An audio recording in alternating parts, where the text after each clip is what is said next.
Tu veux que je présente comment et je dise quoi du coup? Ça je le garde au montage par exemple. C'est parfait, j'aime beaucoup.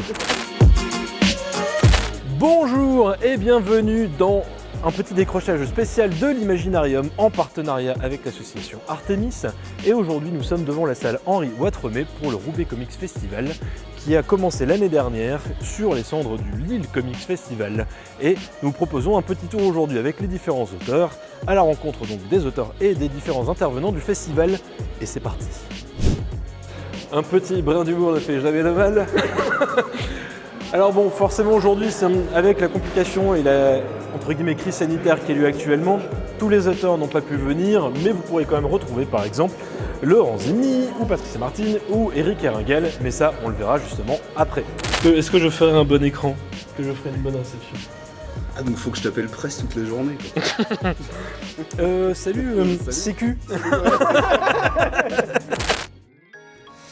Autre moment un petit peu incontournable du Roubaix Comics Festival, ce sont les conférences. Je suis donc avec Jocelyn. Est-ce que tu peux nous en dire un peu plus du coup sur les différentes conférences de la journée ou même du week-end?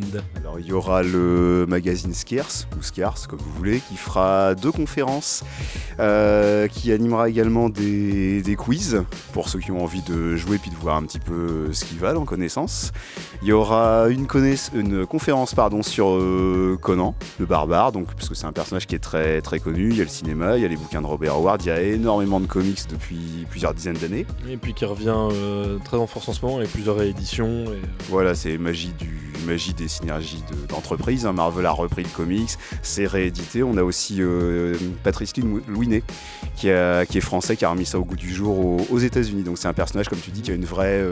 Puis toute la collection Glénat actuellement. Voilà, exact. On peut le trouver aussi facilement en VO qu'en VF. Beaucoup de rééditions également. J'en animerai une également sur pourquoi lire encore des comics aujourd'hui, puisque comme tu dis justement, c'est des personnages qui sont tellement partout maintenant, sur des t-shirts, sur des pops, sur les écrans de cinéma et de télé, pourquoi c'est intéressant de lire encore des bandes dessinées, pas forcément que les comics. Et puis on aura aussi David qui fera une conférence sur la femme dans les comics. On parle beaucoup justement maintenant de parité, de genre, etc. Voilà, c'est un sujet qui est très très riche et comme il en lit énormément, il y a beaucoup de choses à dire, ça devrait faire réagir dans la bonne humeur. Après avoir été voir Jocelyn qui nous parlait de conférences, on va donc enfin aller voir certains auteurs et magie. C'est ça les effets spéciaux. Hey. Jérémy. Bonjour.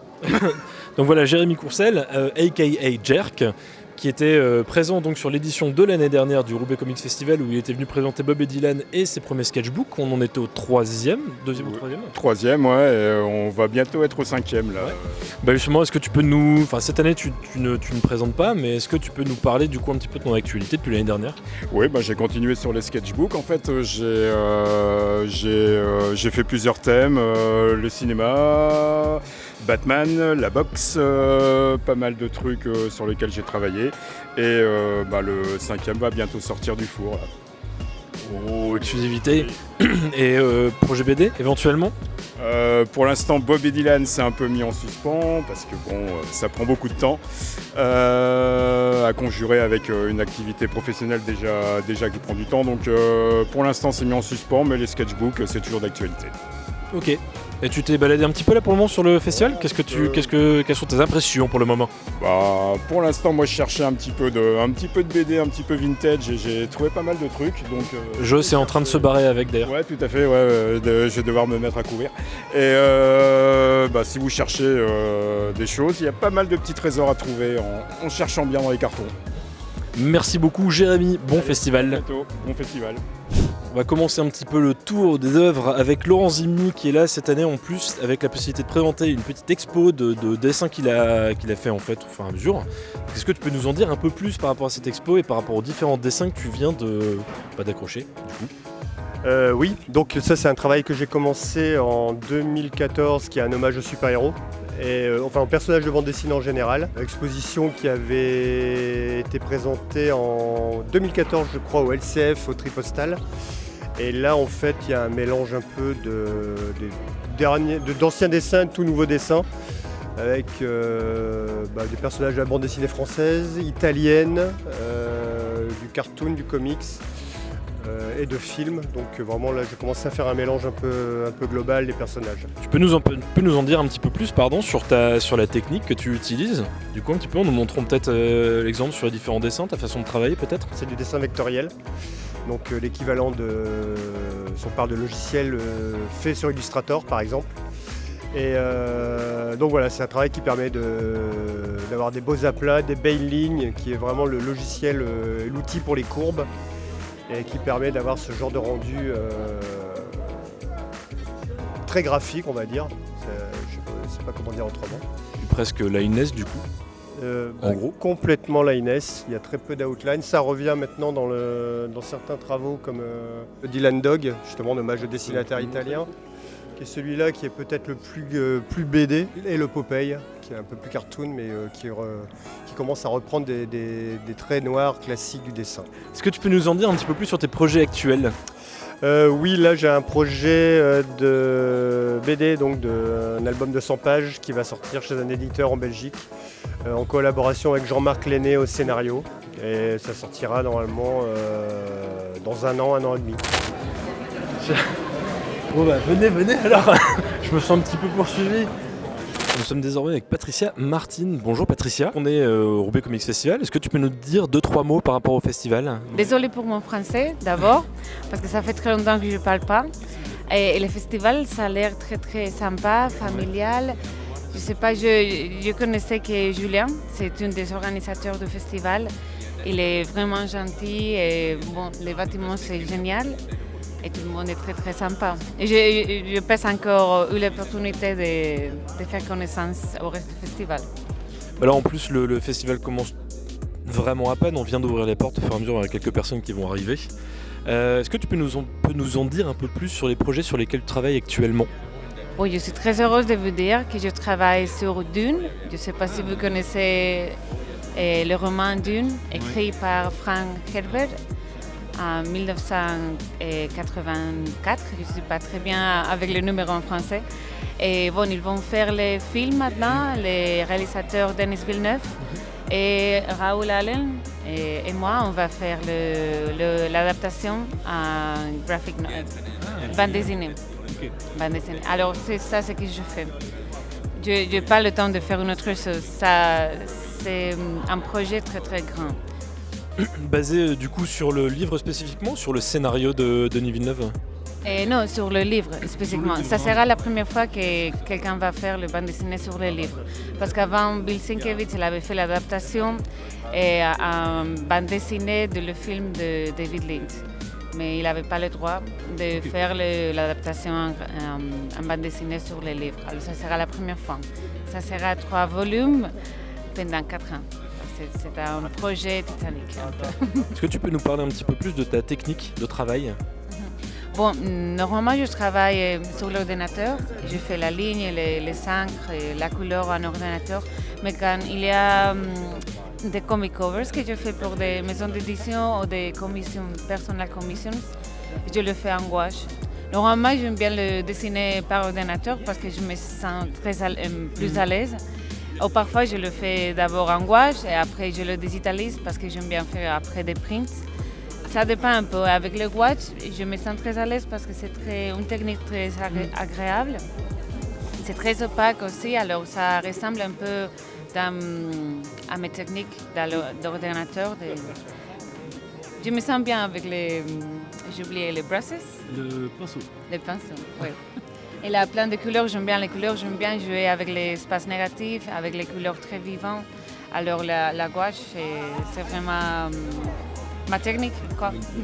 Attends, je vais essayer de faire, tu sais, le bottle cap challenge. Je vais essayer de te faire un coup de pied retourné dans la caméra et il faudra que tu fasses un raccord dans l'axe. Le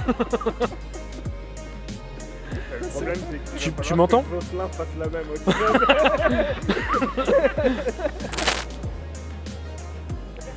N'étant pas le plus à l'aise pour pouvoir interroger les personnes qui vont parler ici de façon anglophone, je vais laisser la place à mon ami Jocelyn. That's me. Alors, on est avec Juan Samu, qui est un dessinateur espagnol également, qui est invité cette année, qui fait une grosse carrière internationale et qui a travaillé sur énormément de titres, là encore aussi au niveau des comics. Donc on va lui poser quelques questions, savoir comment il travaille et savoir comment il apprécie le festival aujourd'hui. So Juan, how are you enjoying the convention right now? How is your experience of it? Yeah, I'm enjoying the convention and it's really nice. Really great people in all kind of views for me, and very appreciate the attention of the organization.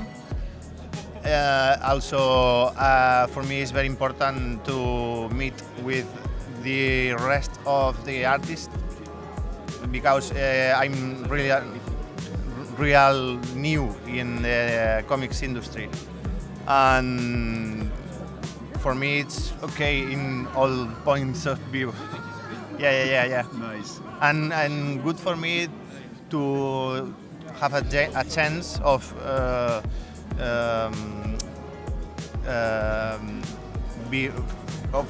discover this town. For me, it's really it's new. Totally. Yeah. Roubaix is new for me. Okay. How are you working? Are you doing mainly digital or traditional or a mix of both? What you prefer? What do you use the most? Actually, I prefer digital because my work is very fast. The industry, the deadlines, and they need you more very faster. But for me, it's more romantic.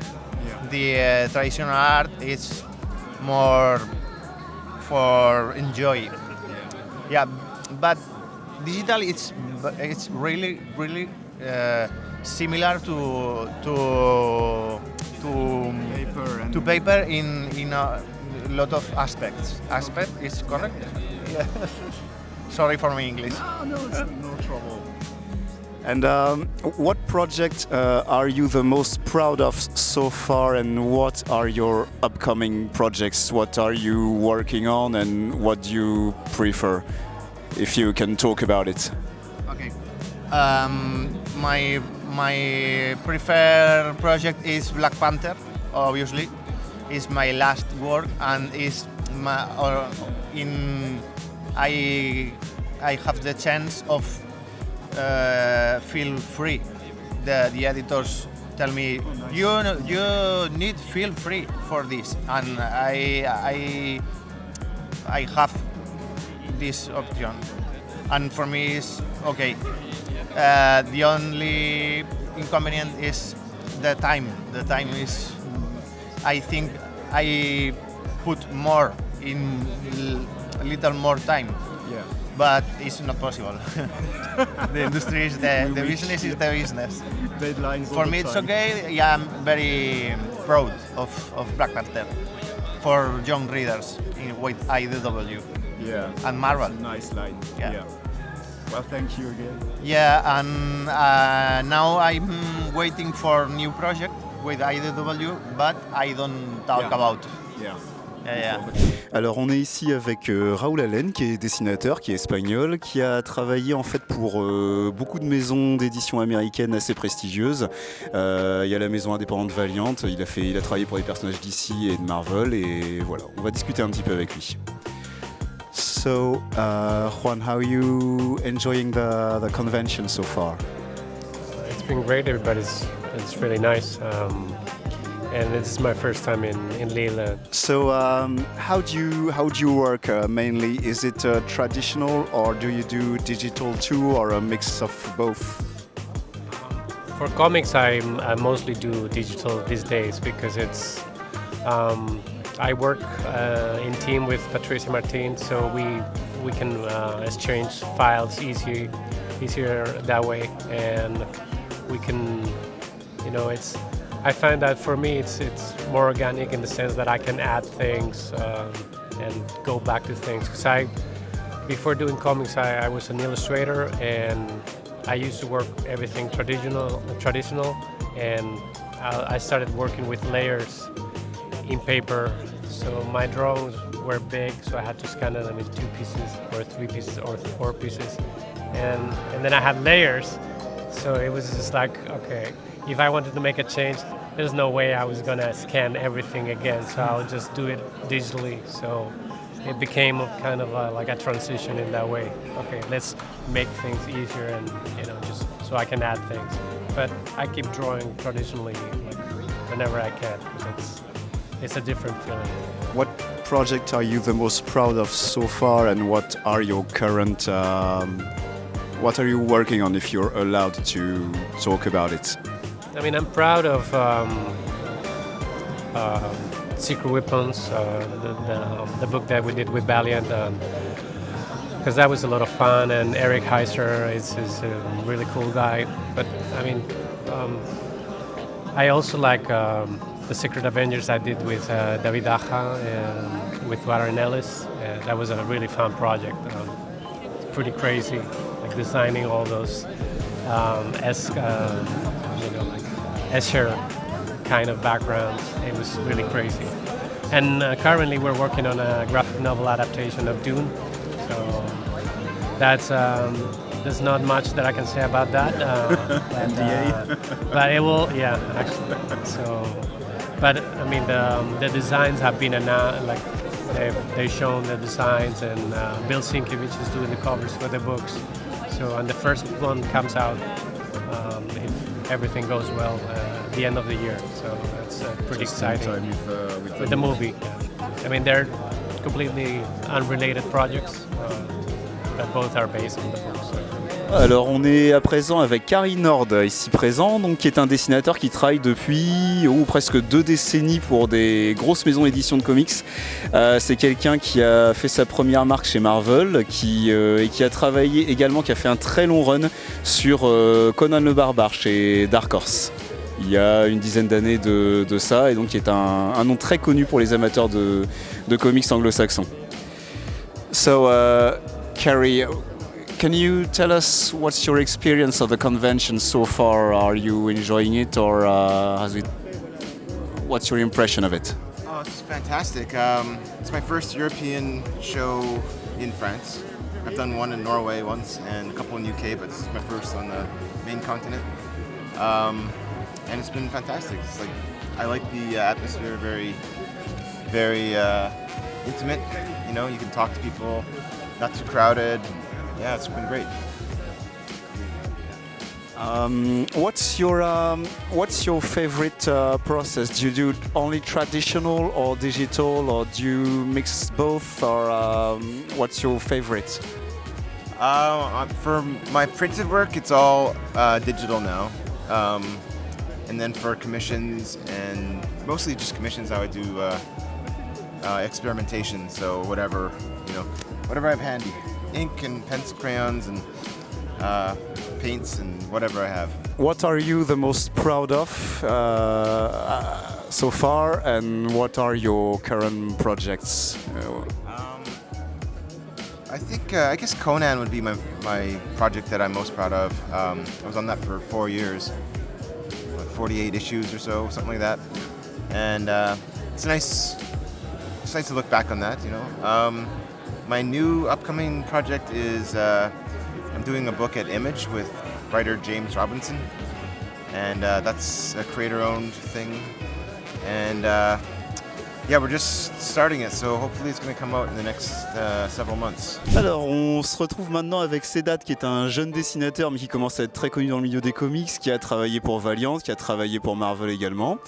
Voilà, comme pour les autres, on va lui poser quelques questions, puis on va apprendre à le connaître un petit peu. Do you enjoy the convention so far, and is it your first time in France or here in the north? Okay, so of course I enjoy the convention. It's a lot of fun so far.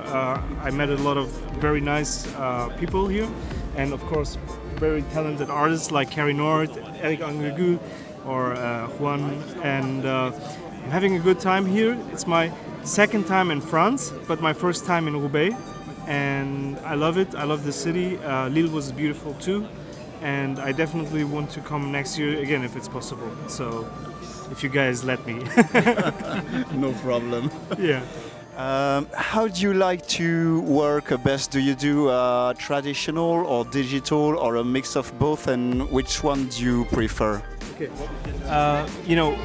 To be honest with you, I prefer working all traditional the most, because for me it's the most fun. But the problem is that very often you work with like a deadline, or you have to be fast and efficient in order to make a good amount of money with your work. So what I usually will do is that I will do digital pencils.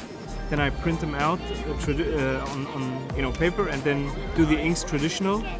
And sometimes if it has to go very fast, or if I expect that the client may ask for changes here and there, I will do it completely digital, because then it doesn't make any sense to go on paper or something like that. But I prefer working traditional. But if it has to be digital, I can go digital too. Okay, you can do both. Yeah. And what project are you the most proud of so far, and what are you working on, if you can talk about it? Okay, so being proud of a project is kind of hard to say for me. I've worked on a bunch of projects, and I really liked certain parts of it the most. The thing is, when you're like, as with most artists, you're very, very critical of your own work, and you always see like the mistakes.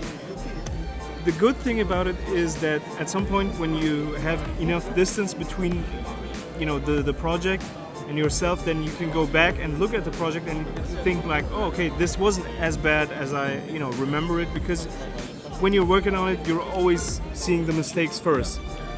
And I'm currently working with an American publisher. The publisher is called PKMM, and we're working on a follow-up series to a series that I ended last year. It's called Quandary, and it's written by Peter Stone. He's the son-in-law of Neil Adams, and he's also a well-known writer. And I'm the artist on the book, and I'm excited to see what I can do with the second arc. Donc là, on est avec Eric Erangel, qu'on avait reçu là il y a quelques semaines, qui était venu nous parler justement de Concrew. Donc bonjour Eric. Bonjour. T'as les bras trop courts. Je suis pas un nain non plus, pas petit.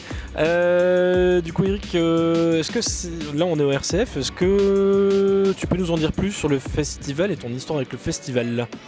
Mon histoire débute puisque je découvre le festival cette année, je ne l'avais pas pratiqué les années précédentes. Le comics je connais mieux parce que ça j'en lis depuis Dangereuse Vision, donc 1988, donc ça je peux en parler, mais c'est l'ambiance que j'aime, quoi. Les lecteurs de comics sont toujours intéressants parce qu'ils lisent de la BD franco-belge et du comics. Ce qui est plus rare dans le sens inverse. Les salons de BD essentiellement franco-belge lisent plutôt du franco-belge et peu de comics. Ça a été du coup pour toi aujourd'hui, le festival s'est passé comment? Bah bien, c'est un festival calme, on s'en rend compte par la présence de la menace coronavirus qui a un peu limité les déplacements, mais ça reste positif, ouais, tout à fait. Et là du coup actuellement, est-ce que tu peux nous parler de ton actualité, des projets sur lesquels tu es en ce moment, ceux qui risquent d'arriver Là actuellement je suis sur la seconde partie de mon triptyque sur Concrew. Et donc ça va me prendre toute l'année encore pour terminer les noirs et blancs. Et l'année prochaine, je commence l'année en débutant par les couleurs du tome 2 et la sortie programmée pour le printemps. Et dernière petite question, est-ce que tu peux nous en dire un peu plus sur ton process, sur la façon dont tu travailles, sur tes techniques Très classique pour la planche, papier Fabriano 300 grammes, l'ancrage. C'est du crayon et l'ancrage c'est de l'encre de Chine ou de l'encre japonaise, plume et pinceau. Ok, tu retravailles un petit peu ton numérique de temps en temps, je crois, pour la colorisation des fois, non? Oui, la couleur est entièrement faite pour Concrew sur du numérique. Et pour certaines BD, j'aime bien travailler une partie à la couleur directe, une partie en numérique, comme pour Lune d'Argent. Pour Concours, je reste sur du noir et blanc avec un lavis de gris pour tous les modelés et les effets de lumière. Ça me permet d'avoir un rendu immédiat sur l'original et ensuite la mise en couleur par ordinateur confirme les lumières et ajoute la chromatique, la gamme. On est avec Aurélien Guibert là désormais et on va y poser encore une fois quelques petites questions. Donc Aurélien, déjà on est au RCF, est-ce que tu as quelques petits mots à dire par rapport au festival là du coup pour le moment? Alors dans la mesure où je suis arrivé il n'y a pas très longtemps, pour cette année pas encore, en tout cas par contre j'étais déjà là l'année passée et effectivement c'était très sympa. Alors une fois de plus cette année, s'il y a un truc tout de suite qui est intéressant à dire, c'est l'organisation de la salle. C'est vraiment une salle que je trouve agréable et je pense que les autres auteurs ont un petit peu les mêmes retours. Est-ce que tu peux nous en dire un petit peu plus sur ton actualité en ce moment, les projets sur lesquels tu bosses ou alors tout simplement ce que tu viens de sortir? Pour une fois oui, ça fait plaisir parce que ça tombe bien. Le troisième tome en fait de ma série vient de sortir là en janvier, juste avant Angoulême, pour fêter ça à Angoulême avec mon éditeur. Donc oui, là j'ai enfin de l'actu. Comme je disais tout à l'heure, le troisième tome n'est pas une légende urbaine, il existe vraiment, il est là, il est présent, on peut le toucher. Et là ça y est, là, donc ma série est clôturée. J'avoue que je suis quand même content parce que ça fait une paire d'années quand même qu'elle était en route et j'ai pris le temps pour le peaufiner. Mais quand tu as ton bouquin qui arrive dans tes mains quand même, c'est génial, clairement c'est génial. T'as déjà une idée un petit peu sur le projet suivant? T'as déjà quelque chose en train de... Enfin sur le feu? Je trouvais pas mon mot. Oui et non. Projet suivant, oui, il y a des choses qui sont en préparation, mais pas dans le domaine de la BD. Là clairement pour la BD, ça a pris quasiment 10 ans de ma vie quand même. C'était un projet qui était intéressant mais chronophage et l'air de rien un peu toujours dans le même style évidemment, dans un univers qui était assez marqué. Et là je voudrais bien repartir plus sur des travaux d'illustration un peu plus diversifiés, ne serait-ce que refaire de la couleur quoi, tout bêtement, parce que ça fait 10 ans que je fais du noir et blanc et non, est-ce que je suis encore capable de faire de la couleur, de l'illustration couleur. Donc pour l'instant repartir plus dans l'illustration, mais projet BD en tant qu'auteur complet pas pour l'instant. J'aimerais bien un jour écrire pour quelqu'un d'autre par contre. Ça ouais, ce sera un exercice que j'aimerais bien tester une fois. Et du coup double question par rapport à toi, tes ambitions pour repartir sur l'illustration. Est-ce que tu as envie de repartir un petit peu plus sur le traditionnel ou alors toujours rester sur le numérique? Et donc est-ce qu'en même temps tu peux nous en parler un petit peu plus sur ton process, ta façon de travailler? Voilà, je pense que ça répond à la question. Même en festival, je me déplace avec mon outil de travail, la tablette. Toute la BD a été réalisée là-dessus d'ailleurs. Donc oui, majoritairement, je travaille en numérique, y compris pour de la couleur. Je travaille surtout sur Sketchbook Pro. C'est vraiment un logiciel que je trouve super accessible, très user-friendly pour reprendre une expression consacrée. Donc toutes les planches ont été faites là-dessus, mes illustrations c'est pareil, la plupart du temps je travaille en numérique. Après évidemment en festival, là oui, quand on me demande un dessin original ou quelque chose comme ça, forcément c'est à l'encre. Donc je fais un petit peu les deux, mais j'ai vraiment aujourd'hui une préférence pour le numérique. Ouais. Ok, merci beaucoup. Du coup, on va pas te déranger plus longtemps, il y a quelqu'un qui attend. Et un bon festival. Merci, je pense que c'est bien parti là. Oups. Ah, tu continues à chaque fois, tu me suis. Alors, suivez-nous maintenant, on va aller aux toilettes. Rebonjour, alors on va profiter que Henri est sans doute resté bloqué au WC pour garder le micro et vous présenter les auteurs qui font partie de l'Artiste Allée cette année au festival. Donc on va vous faire un petit tour d'horizon et puis on va commencer tout de suite, vous le voyez travailler, avec Bruno. Alors Bruno, je vais te demander de te présenter un petit peu et de nous dire ce que tu fais. Bruno Guis, en fait moi j'organise le salon BD de Boulogne-sur-Mer et bon, je dessine un peu également et du coup il y a un partenariat qui se fait avec le Roubaix Comics Festival et en fait c'est très sympa quoi.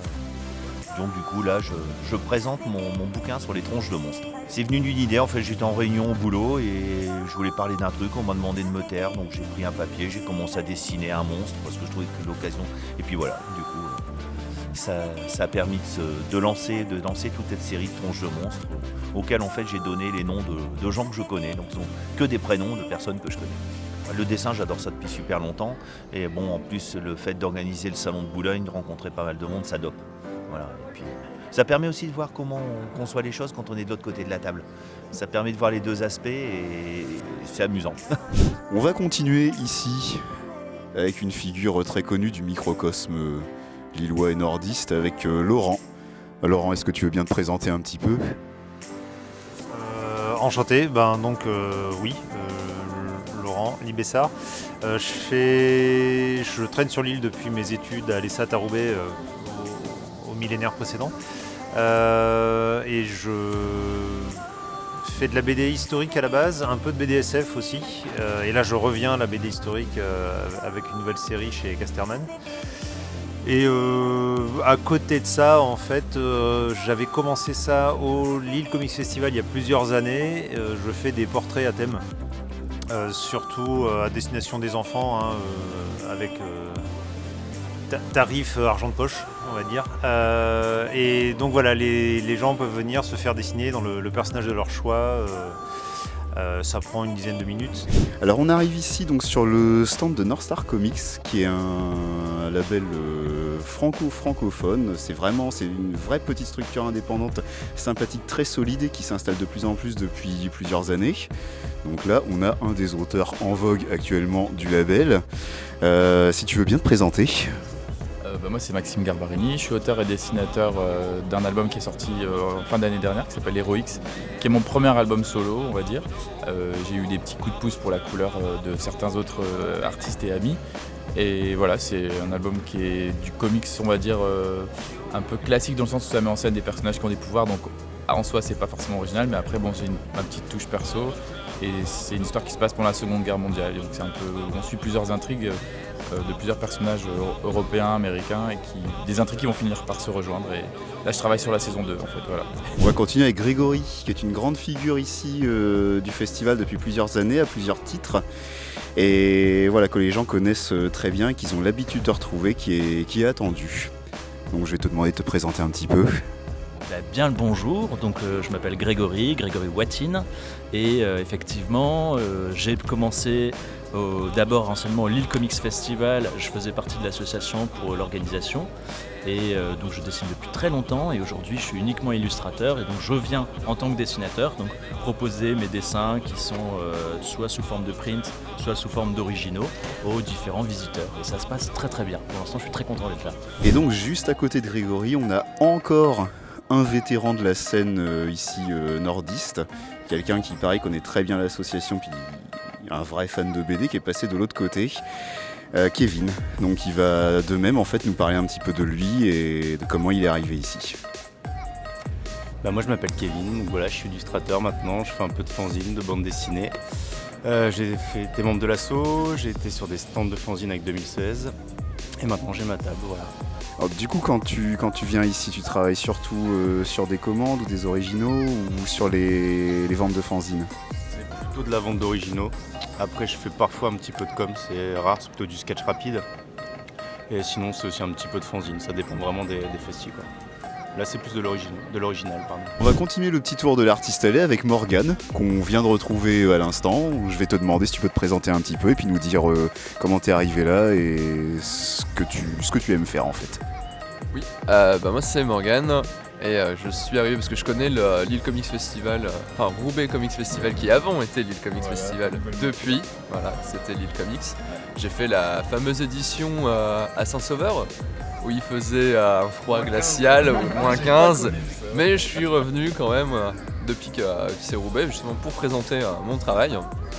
Ça fait maintenant 4 ans que je fais de l'auto-édition. Donc c'est de l'auto-édition Heroic Fantasy et à côté de ça, je suis un gros nerd aussi, donc je dessine pas mal de personnages, que ce soit Heroic Fantasy, DC Comics, mais aussi des séries, plus série B, série Z avec du zombie et des trucs un peu gore quoi. Alors on va continuer le tour de l'artiste allé qu'on avait commencé un petit peu plus tôt avec Toubab. Donc Toubab c'est pareil, il connaît très bien le festival, il est du coup très bien connu ici, mais pour vous, on va lui demander déjà de se présenter un petit peu.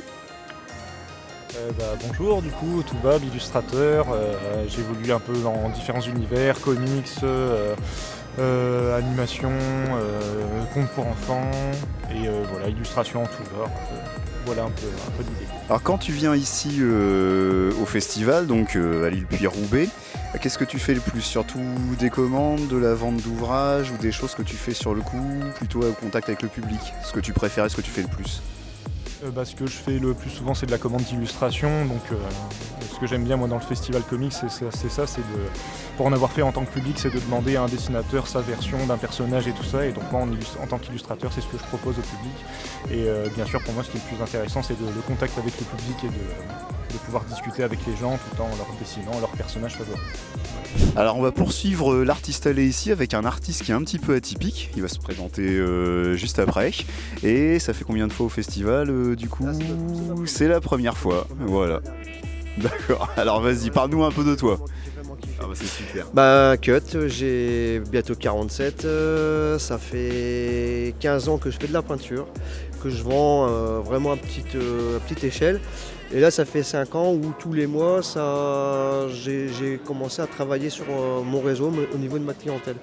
Et là depuis septembre, depuis que j'ai commencé à faire des conventions avec la Belgique et la France, il y a eu un effet de prise au sérieux.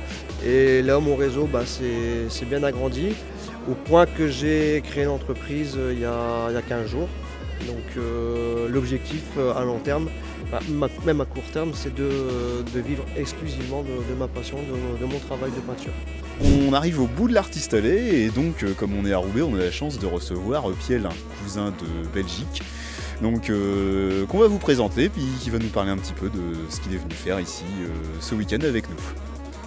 Bonjour à Roubaix. Bonjour à vous tous et très très content d'être ici pour la première fois. Je suis en ce moment illustrateur chez Livresse Édition, maison d'édition belge.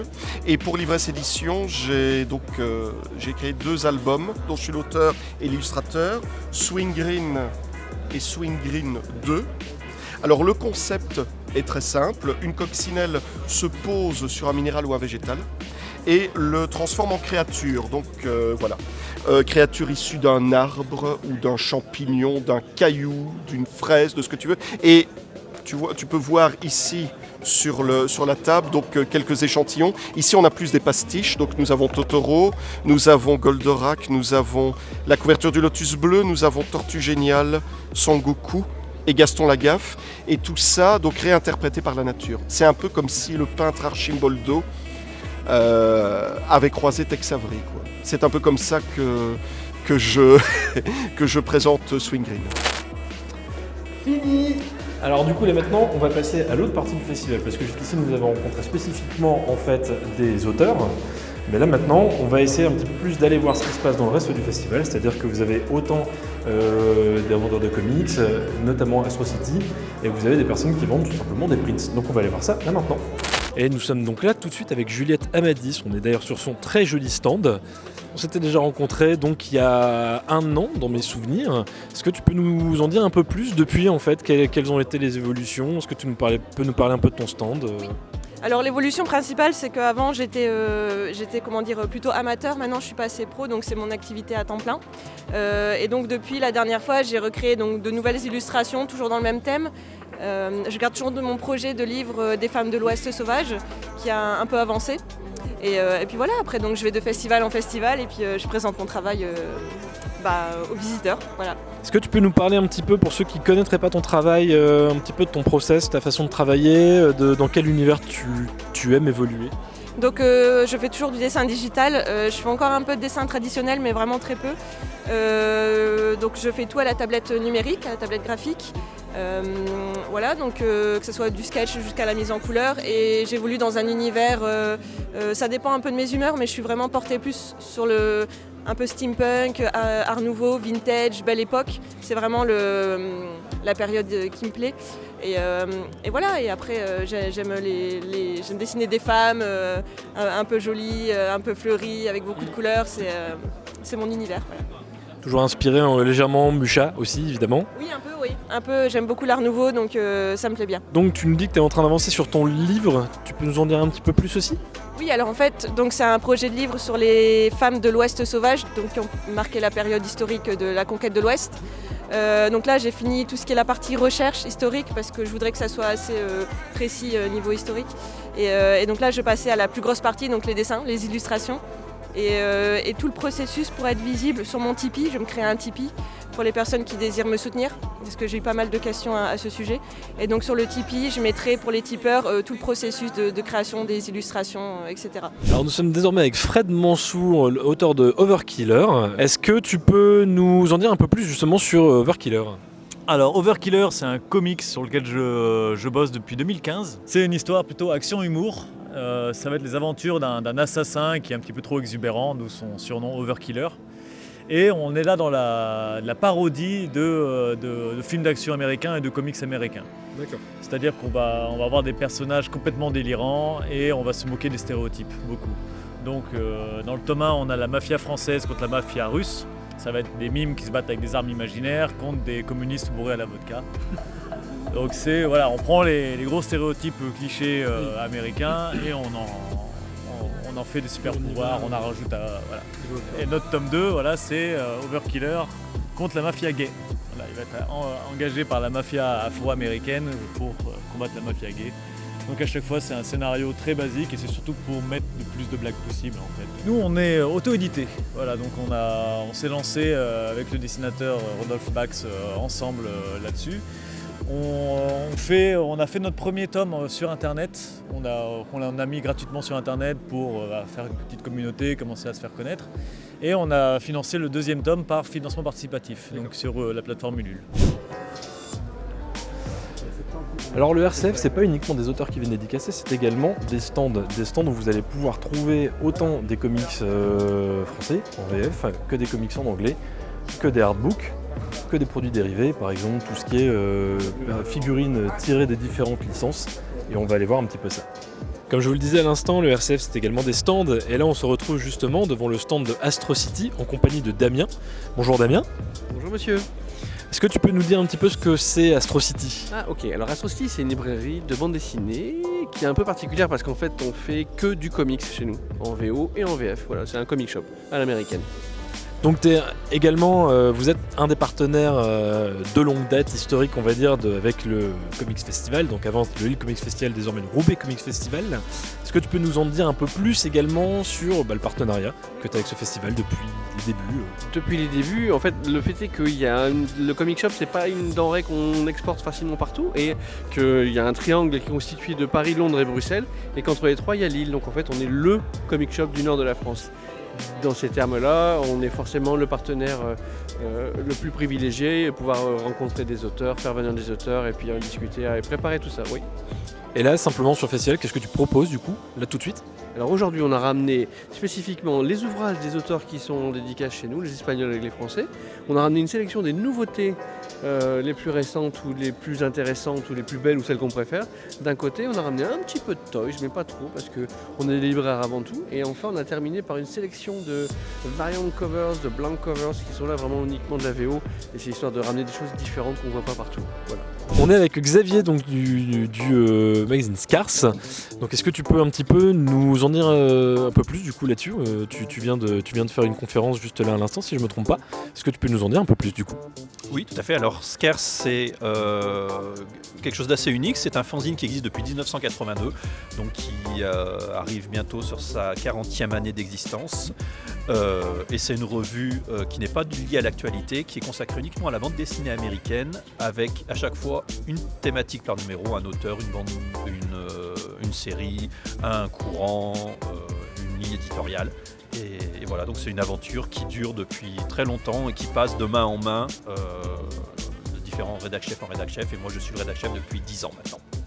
C'est un collectif du coup au niveau des écrits ou alors c'est toi qui gères à peu près tout ? Alors pour ce qui est de la partie, pour gérer l'association, c'est moi. Pour ce qui est de l'écriture, on a un staff de personnes qui écrivent plus ou moins régulièrement dans la revue. 4-5 très régulièrement, et puis on a une petite dizaine, c'est suivant le sujet, parce que forcément on a des sujets très spécifiques qui ne sont pas traités sur le net, donc il faut avoir les connaissances pour pouvoir traiter du sujet en question. Voilà. donc c'est une aventure collégiale, bien sûr. Est-ce qu'on peut trouver ça? Parce qu'en fait, on a parlé d'un ou deux spots, on a justement été voir quelqu'un juste avant où on peut trouver ton magazine. Est-ce que tu peux nous dire Alors, on n'est pas du tout diffusé en kiosque dans quelques magasins, dont Astro City à Lille. Je les en remercie beaucoup parce qu'on a très peu de revendeurs. Ils font très bien leur boulot. Et sinon, vous pouvez nous trouver directement sur notre site en précommande ou en festival, comme ici. Et c'était donc le Roubaix Comics Festival. Donc là, on vous a fait un petit décrochage spécial de l'Imaginarium en partenariat avec l'association Artemis. C'était encore une fois une chouette édition. On a eu l'occasion de rencontrer de très chouettes artistes. Le festival était vraiment cool. Donc nous, pour notre part, en fait, on a repris notre billet pour l'année prochaine. Encore une fois, c'était un chouette festival et on se retrouve l'année prochaine.